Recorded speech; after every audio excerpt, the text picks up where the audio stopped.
Pengajaran ke-22. Perenggan kedua ya. Hai anak Adam, engkau ingat akan marahku, maka engkau berhenti daripada berbuat maksiat. Ya Allah, kalau dah marah, Allah kalau dah murka, ya Allah, na'udzubillah ya. Allah tu maha pengampun, Allah maha pengasih, maha penyayang.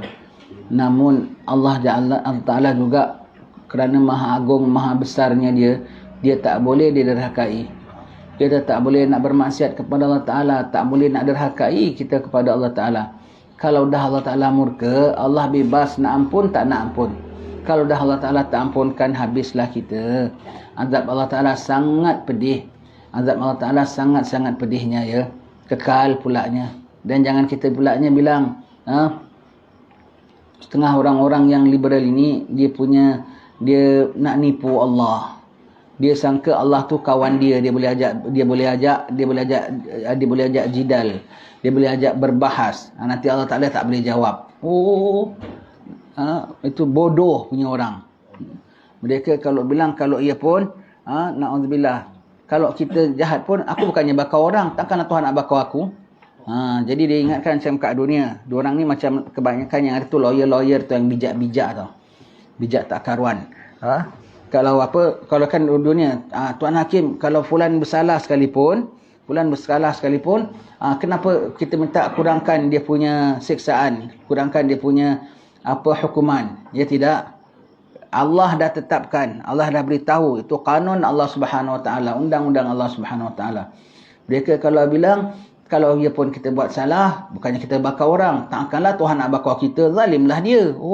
Dia cakap betul je dah kafir dah. Na'udzubillah min zalik ya. Kemudian ada pula yang mengatakan, kalau ia pun lah kena bakar pun, adik berapa lama? Paling tidak pun 70 tahun lah ikut usia aku kat dunia. Kenapa nak bakar sampai lebih-lebih? Begitu ya. Kerana usia dia 70 tahun, Tuhan boleh bakar dia setakat 70 tahun. Lepas itu, tak boleh. Sebab yang kau buat murka, Allah yang sifatnya kekal.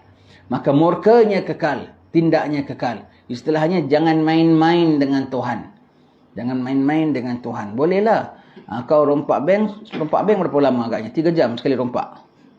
10 minit tu pun lama tau. Masuk saja, acu senjata, berhenti, ambil wang, lari keluar. 10 minit tu pun lama rompak bank. Rompak bank 10 minit, kena jail 10 tahun. Hakim, aku rompak bank 10 minit, jail 10 minit aja lah. Boleh? Gitu ya. Jadi, yang kau buat murka, Allah sifatnya kekal. Maka kalau dia murka, Allah kekal murkanya. Jangan sampai kau masuk dalam kemurkaan Allah Ta'ala yang kekal. Baik itu kau jangan lupa. Di samping situ ada juga Allah Ta'ala tu maha rahmat. Dan Allah Ta'ala sifatnya kekal. Maka rahmatnya pun kekal. Maka yang dalam syurga pun kekal. Tapi kau pilih yang jalan yang ini. Jangan buat murka Allah Ta'ala.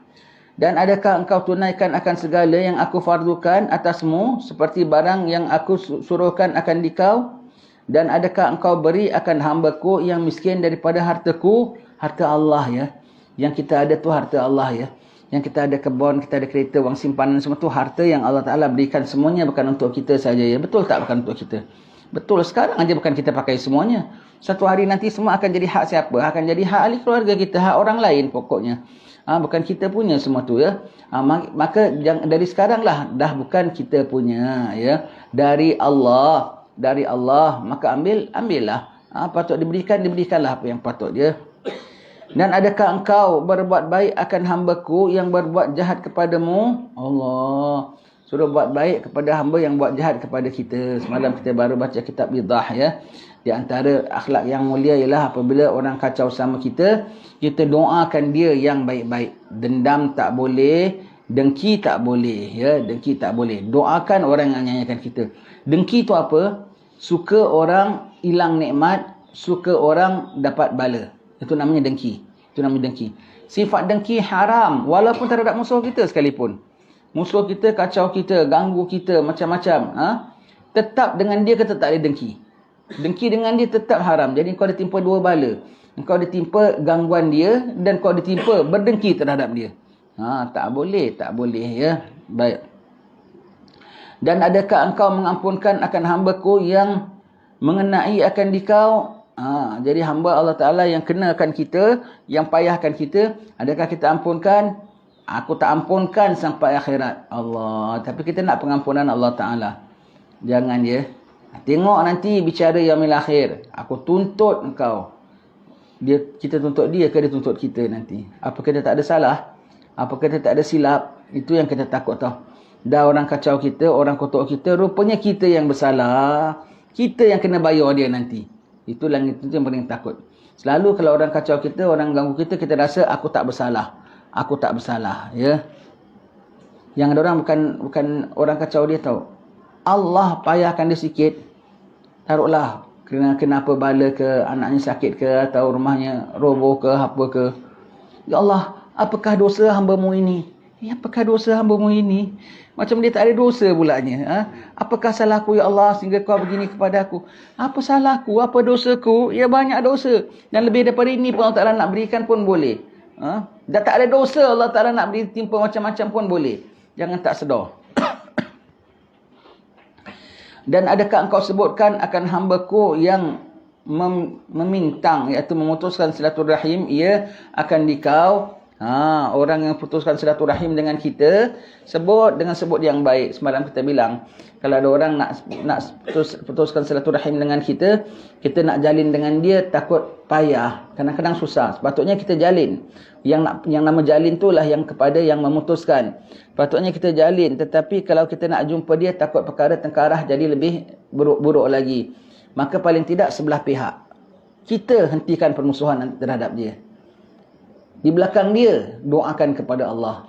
Ya Allah, panjangkan umur dia, murahkan rezeki dia, masukkan dalam syurga dengan tanpa hisap, beserta ahli keluarga, atuk nenek moyang, anak cucu cicit. Kau doakan dia macam-macam. Dah, jadi kau dah putus musuh dengan dia. Kau dah jalin dengan dia dengan doamu terhadap dia.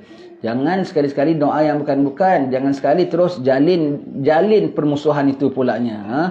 Ya Allah, kita dah tak dapat nak serang dia, tak dapat nak ajar dia, kita hantar dia doa berbakul-bakul doa yang buruk itu. Itu namanya kau menjalin permusuhan. Paling tidak putuskan permusuhan. Orang putuskan silaturahim, kau putuskan permusuhan dengan doakan dia dengan macam-macam yang baik, ya. Dan adakah engkau sayangkan hamba-Ku yang berbuat khianat akan dikau? Orang yang buat khianat padaku tu semua akan disoal. Kenapa kau tak sayang dia? Pasal dia khianat kepadaku. Dia khianat pada kau dengan perintah Allah. Dan dia punya khianat pada kita pun manfaat bagi diri kita. Dan dia khianat bagi kita pun tu semua dengan izin Allah, dengan atur Allah Ta'ala. Allah. Last punya fikir, bermakna yang salah kita. Kita layak diperlakukan apa-apa oleh siapa sekalipun. Ya, baik. Dan adakah engkau berkata dengan hamba-Ku yang tiada mahu berkata ia dengan dikau? Dan adakah engkau tunaikan akan hak anakmu yang wajib atasmu nafkah? Semuanya Allah Ta'ala tanya, ya, satu persatu ya. Anak yang kita wajib beri nafkah, kita dah beri nafkah yang seeloknya belum? Saya beri nafkah, saya tak pernah tak beri nafkah anak saya. Tak. Nafkah ilmu lain ya. Nafkah mengajar didik tu lain, nafkah wang ya. Siapa bilang saya tak beri nafkah anak saya? Tiap-tiap bulan saya kasih, cukup tengok dia makan kenyang sampai gemuk anak saya semua. Kau kasih dengan duit haram. Kau kasih duit haram tu bukan nafkah. Duit haram tu duit orang. Duit orang kau tak boleh kasih. Duit orang kau tak boleh kasih. Maknanya kau belum kasih kalau pakai duit orang. Boleh tak? Saya kasih anak saya, isteri saya kasih nafkah dengan wang tipu. Niaganya ada tipu. Niaganya ada riba. Dan kau tak kisah pun halal haram. Dengan wang haram, wang rasuah yang kau terima sampai kenyang. Kemudian kasih makan anak isteri. Sampai kenyang. Allah. Itu belum kasih nafkah tu. Itu belum kasih nafkah. Belum tuntut lagi yaumil akhir. Ya Allah, suami aku tak kasih aku nafkah. Aku kasih engkau nafkah. Tidak, itu bukan nafkah. Itu ketulan api neraka. Kalau nafkah tu wang halal, makan jadi darah daging. Darah daging yang tumbuh daripada hasil yang baik, akan tumbuh darah daging yang baik. Darah daging yang baik akan mencerna tenaga yang baik. Tenaga yang baik akan cenderung yang buat yang baik. Sekarang kau tengok, aku makan itu semua, kau tak kasih aku nafkah, kau kasih benda haram, sampai aku jadi najis dalam badan aku, benda-benda haram itu, sampai aku tidak ibadat pada Allah Ta'ala. Aku tidak minat ibadat pada Allah Ta'ala. Semua diminta ganti rugi. Anak kita semua, ya. Dan adakah engkau redakan akan qada'ku? Allah. Allah Ta'ala qada'kan kita sebut raditu billahi rabban bil islami dinan Nabi Muhammadin sallallahu alaihi wasallam nabiyyan wa rasula. Aku reda Allah sebagai Tuhan. Kalau kau reda Allah sebagai Tuhan, kau kena reda segala qada' dan qadar Allah Subhanahu wa taala. Ketentuan Allah Ta'ala reda. Sakit reda. Berobat tapi reda. Miskin reda. Cari harta, cari kelapasan tapi reda tetap reda, ya. Adakah engkau tanyai kepada segala ulama? Allah, daripada segala pekerjaan agama dan duniamu, segala perkara ulama ada, kita tak jumpa ulama. Satu soalan lagi, tak jumpa ulama, ada alim-alim ulama. Tak boleh Imam Haddad katakan kalau kita bilang tempat aku tak ada ulama, kau tak insaf. Ramai orang-orang alim kau jumpa, boleh dapat macam-macam ilmu, hal ehwal dunia, hal ehwal akhirat. Hal ehwal dunia pun kena tanya ulama. Mereka ada pandangan yang lain, ya. Mereka ada pandangan yang lain daripada pandangan kita, walau hal dunia sekalipun, ya. Kalau kau tanya ulama, ya, hal dunia, hal niaga sekalipun, walau ulama tu tak ada niaga, tak tahu dunia sekalipun, tapi kadang dengan pandangan dia tu, pandangan firasat dia, apalagi sekali kau terkena pulanya kau tanya wali Allah, oh Masya Allah, beruntung besar kau. Cerita, ya, tanya tentang perkara dunia ni, ya, cerita sikit. Habib Alwi bin Shihab, Alwi bin Abdullah bin Shihab, wali besar kutub zaman, ya. Dia wali kutub zaman sezaman dengan Habib Ja'far. Habib Ja'far tu bapa Habib Ali Batu Pahat kita. Habib Alwi ni Masya Allah, mufti, alim, tak keluar negeri Hadramaut kecuali untuk pergi haji itu saja. Singapura lagi dia tak pernah datang. Maka ada beberapa keluarga orang Arab sana, Sayyid, ya, nak menjalankan perniagaan, nak mengembangkan perniagaannya, tambahkan pelaburannya, nak buka niaga di luar daripada Hadramaut. Maka mereka meeting, tak dapat kata putus. Sama ada nak berniaga di Aden. Aden tu Yaman juga. Yaman juga. Sama ada nak berniaga di Aden ataupun Aden dari Kota Tarim tak jauh lah. Sekarang kalau naik bas lebih kurang dalam 16-18 jam. Begitu, ya. Nak berniaga di Aden ataupun nak berniaga di tempat namanya Singapura. Singapura tu di mana? Singapura lah. Maka mereka ronding-ronding tak dapat kata putus. Sebagian daripada mereka pergi tanya Habib Alwi. Habib Alwi bilang berniaga di Singapura. Balik dia kasih lapor sama apa itu rakan niaganya semua. Habib Alwi bilang niaga kat Singapura. Kenapa kau tanya dia? Dia berapa dia tahu di Singapura pun dia tak pernah pergi. Dia memang orang alim, memang wali Allah. Mana dia tahu, Singapura pun dia tak pernah pergi. Sana banyak Cina, British punya tadbir kan zaman dulu kan, ya. Sini pun negeri Arab kita lagi semuanya. Walau jauh pun tapi masih dalam Yaman juga. Apa kau tanyalah Habib Alwi ni? Dia setakat pergi Masjid Surur, nama masjid dia Masjid Surur, balik rumah itu aja. Kau tanya Singapura, dia mana tahu tentang pasaran, tentang komoditi, tentang barang dagang, tentang apa semua. Import ekspor dia tak faham. Kau ni pergi tanya dia pulanya. Dah lah tak pecah.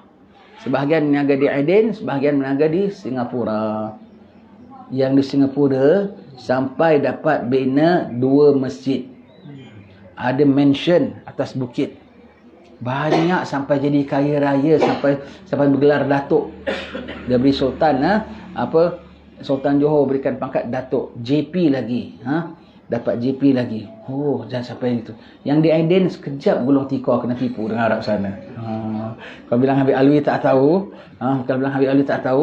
tambahan pula yang niaga dekat Singapura tanya Habib Alwi lagi. Ya Habib Alwi, boleh tak perniagaan aku ni nampaknya maju? Boleh tak aku simpan perniagaan aku ni walau lepas aku mati sekalipun? Iaitu aku tulis wasiat jangan dileburkan.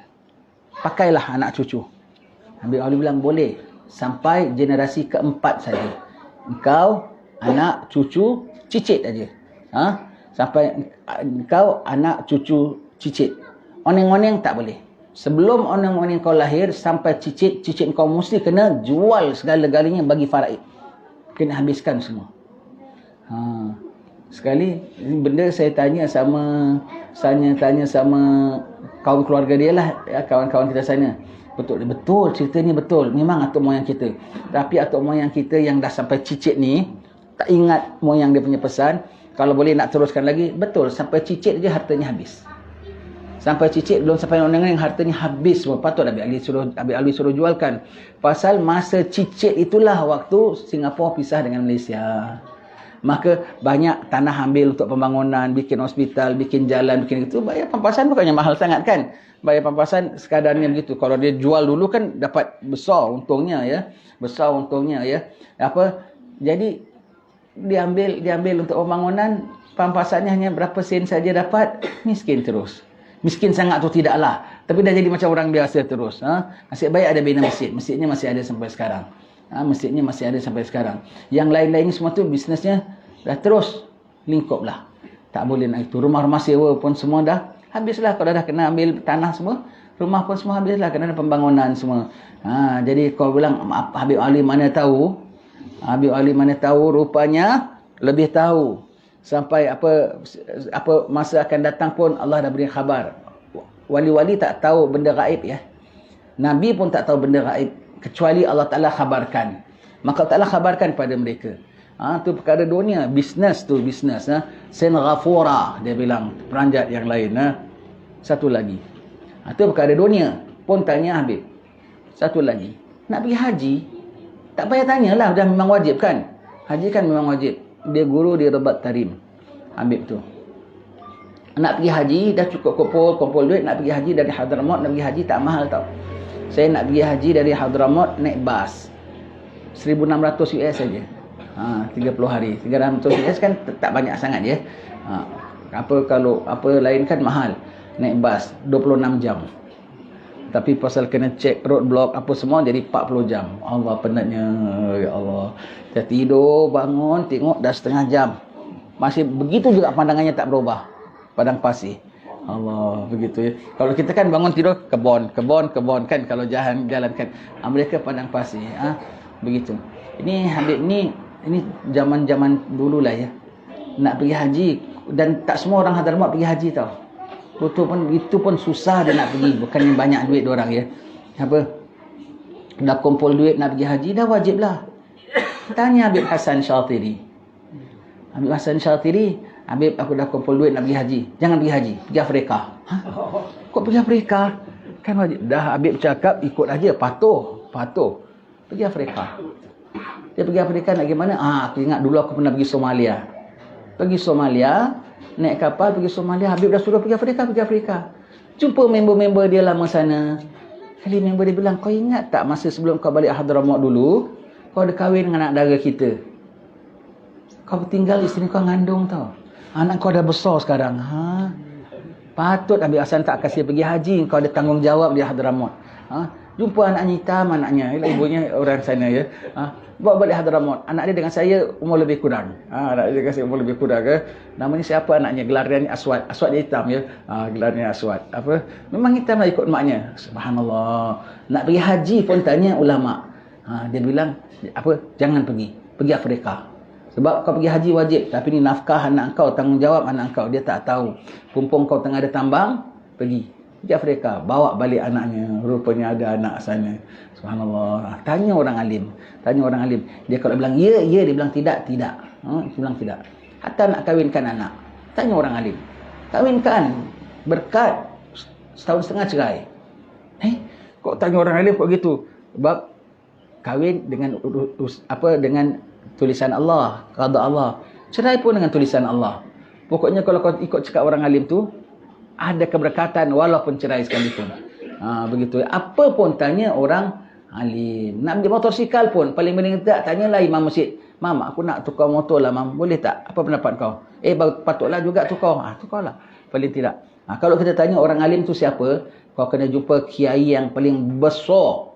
Betul? Kalau label kita lah, imam masjid tu dah kira orang alim lah. Kalau label kita lah, imam masjid tu dah kira alim lah. Kau tanyalah sikit, mam aku nak mantu hari gini. Macam mana boleh mam? Kau punya pandangan? Paling tidak lah. Paling tidak ya. Tanya pendapat, bermesyuarat. Orang alim. Ada berkatnya. Jangan kita, kalau macam kita, tak ada orang alim lah. Akulah orang alimnya. Oh, astagfirullahaladzim. Kalau macam level macam kita tu, imam masjid tu dah kira alim lah. Dah kira alim, ya. Tanyalah, paling tidak tanya. Ya. Paling tidak, okay, kau doakan mam, ya. Jadilah, sikit pun jadi. Bil barakah namanya kan. Orang kita dulu kan sikit-sikit bil barakah. Orang kita sikit-sikit bil barakah. Dapat apa sikit? Bancaan. Orang kita dulu, ya. Mesti tak tinggal. Bancaannya mesti tak tinggal. Dan adakah kau tanyai segala ulama itu daripada segala pekerjaan agama dan duniamu? Maka bahawasanya aku tiada aku lihat kepada rupa kamu dan tiada aku lihat kepada baik bangsamu, tetapi aku telik kepada hatimu. Ya. Baik bangsa, baik apa semua, ya. Allah tak lihat, tapi memang baik. Setengah bangsa memang lebih baik daripada bangsa lain. Sayyid tak boleh tidak pukul habis sebab dia zuriat Rasulullah. Dia zuriat Allah Taala tidak, maknanya Allah Taala punya nilai bukan pasal kena bangsa. Pahalanya sama. Jawa bikin pahala, dapat buat amal, pahalanya sama. Sayyid buat amal pun pahalanya sama. Jawa buat dosa, buat salah, dosanya sama. Sayyid buat salah, dosanya sama. Tapi si Sayyid itu istimewa pasal dia cucu Nabi sallallahu alaihi wasallam. Dah habis cerita, ya. Dia cucu Nabi sallallahu alaihi wasallam, ya. Dan memang Allah Taala muliakan mereka. Allah Taala muliakan mereka. Kalau selain daripada Sayyid, Jawa, Banjar, Bugis, Padang, Fatani, semua tu samalah, ya. Bermula yang kegemaranku kepadamu itu dengan engkau mengerjakan akan segala pekerjaan yang kepujian ini. Yang Allah Ta'ala suka, yang semua yang Allah Ta'ala tanya, kalau kau dah buat ni, kau dah buat ni, kau dah buat ni, yang aku suka ialah kalau kau dah buat ini semua, ya. Kau dah buat ini semua. Baik, ya. Jangan buat Allah Ta'ala marah. Cakap dengan musuh kita, doakan untuk musuh kita, reda dengan qada Allah, sayangkan orang yang benci kita. Allah, semua tu akhlak, ya. Semuanya tu akhlak. Dan kita ni kalau kita baca, ya, sekarang kita duduk-duduk fikir-fikir, rupanya patutlah dulu kiai aku dulu begini PL-nya. Patutlah Habib aku dulu gini. Rupanya memang akhlak mereka tinggi. Ya, memang akhlak mereka tinggi, ya. Orang buat kacau sama dia pun dia doakan dengan yang baik-baik. Pengajaran yang ke-23. Berkata Allah Ta'ala, hai anak Adam, telik olehmu kepada dirimu dan kepada sekalian makhlukku. Dan jika engkau dapat akan seorang yang mulia atasmu daripada dirimu, maka ikrarkan olehmu kemuliaannya atasmu dan muliakan olehmu akan dirimu dengan taubat daripada segala dosa dan dengan mengerjakan akan segala amal yang saleh. Dan jika adalah dirimu itu indah atasmu, maka ingatkan olehmu akan nikmat Allah Ta'ala atasmu dan akan janjinya yang dijanjikan kepadamu dengan dia. Ya, Allah, ya, baik. Telik olehmu kepadamu akan dirimu, dan akan kepada sekalian makhlukku. Jika engkau dapat orang, tengok diri kita. Tengok diri kita, ya. Tengok diri kita. Tengok diri kita, maka kita pandang kerendahan. Tengok diri kita, maka kita tahu kita ni orang hamba yang paling hina, paling banyak dosa sekali. Tengok diri kita, kita tak ada martabat. Kita di kalangan hamba-hamba Allah, kita golongan atasan ke bawahan? Bukan bawahan, ya. Bukan terpaling bawah sekalipun. Bahkan kita jauh di bawah yang paling bawah. Itulah kita. Itulah kita. Pasangkan itu. Kita paling banyak dosa, paling banyak derhaka pada Allah. Orang semula. Dan apabila kau nampak hambaku, bukan satu, semua, ya. Semua kau nampak, ya. Semua kau nampak, kau iktiraf, kau ikrarkan kemuliaan dia. Iktiraf. Fulan mulia, fulan mulia, fulan baik, ya Allah. Paling tidak tuan-tuan, ya, kita kalau jalan mana-mana saja, ya, nampak kawan-kawan kita lah, ya, ataupun siapa saja kita nampak, ya, jangan lupa, ya, ya Allah, ampunkanlah dosaku dengan berkat fulan. Jangan lupa. Ya Allah, kabulkan segala hajat aku dengan berkat fulan. Jangan lupa. Di belakang dia tanpa dia tahu, ya, khususnya kalau ada daya, ya. Kalau daya balik kan kita tunggu dekat muka pintu kan, ya Allah selamatkan perjalanannya, ya Allah mudahkan urusannya, ya Allah kau ganjari dia dengan ganjaran yang besar, ya Allah. Kan dia datang jumpa kita tu kan baik namanya ya. Ketika nak balik doakan dia, last kau jangan lupa. Apabila kita dah doakan dia nanti kita rasa ujub tau. Seolah-olah macam kita ni mendoakan dia kesejahteraan dia. Kita lupa, kita memerlukan dia. Dan kita doakan dia, ya Allah, mudahkan segala urusannya, ya Allah. Selamatlah perjalanan dia, ya Allah. Mudah-mudahan lulus segala hajatnya, ya Allah. Dah habis dah minta macam-macam, ya Allah. Kau kabulkanlah dariku, ya Allah. Kau terimalah aku, ya Allah, lantaran dia. Jangan lupa ya. Kita dah doakan untuk dia, kita letak diri kita tu di bawah dia. Kita mintakan saudara-saudara kita ya, iktiraf kemuliaan ya. Ya Allah, aku berkatilah dia ya Allah. Ya Allah, aku doakan dia ya Allah. Kita kiai besar rupanya ya. Allah, jangan lupa. Ya Allah, ampunkan dosa aku ya Allah dengan berkat fulan. Budak-budak jangan main jauh-jauh, nanti kena sembunyi bunian. Jangan pergi kebun. Macam-macam ya, kadang-kadang boleh ada orang kena sembunyikan ya. Nauzubillah. Pagi-pagi jangan main jauh-jauh. Panggil budak-budak, panggil jauh, jangan tepi-tepi kebun jauh sangat.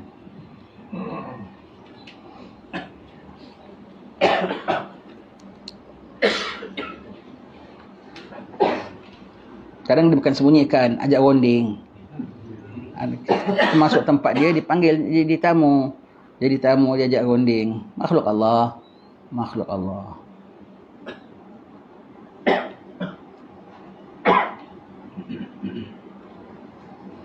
Ikrarkan olehmu kemuliaannya atasmu dan muliakan olehmu akan dirimu dengan taubat daripada segala dosa. Allah.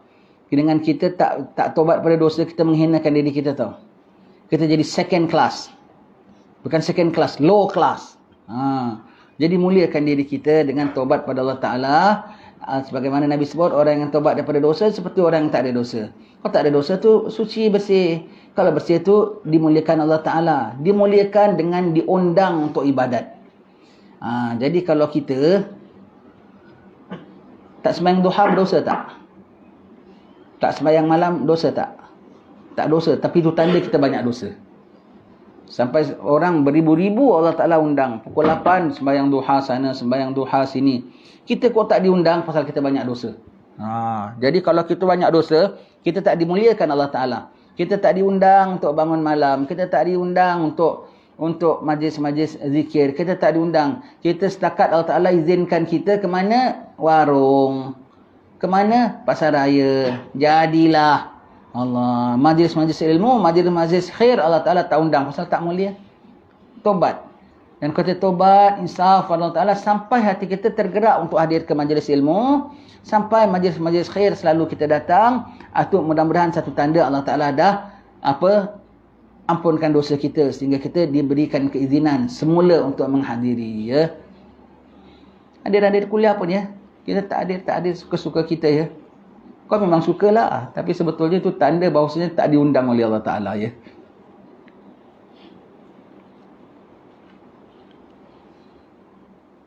Muliakan olehmu akan dirimu dengan taubat daripada segala dosa dan dengan mengerjakan akan segala amal yang salih.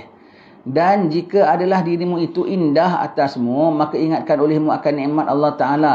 Kalau diri kita tengok pula indah pulanya. Alhamdulillah. Hari ada sembahyang subuh, hari ada kuliah, hari ada pergi ziarah, hari ada sedekah. Alhamdulillah baik. Indah kan? Ingat itu nikmat Allah, bukan kita. Dengan gerak Allah, dengan izin Allah, dengan atur Allah, dengan kemurahan Allah. Sedikit bukan dengan kita. Kalau Allah Ta'ala tak izin, bahkan satu pun kita tak akan buat kebaikan. Kalau Allah Ta'ala tidak undang, bahkan satu pun majlis baik kita tak datang. Na'udzubillah. Bahkan kelab malam saja yang kita pergi. Na'udzubillah. Berlindung sama Allah Ta'ala, barang jauhkannya. Yang ada dah tutur bayar kita pun masih lazimi kelab malam tu. Masih joget ago-ago. Tak kuat pun, goyang sikit pun jadilah. Na'udzubillah min zalik. Berlindung sama Allah Ta'ala. Ada ya. Ada yang dah tua-tua macam kita, masih bergiat gini pun masih ada. Na'udzubillah. Macam aku nak bintis saja kadang-kadang. Allah.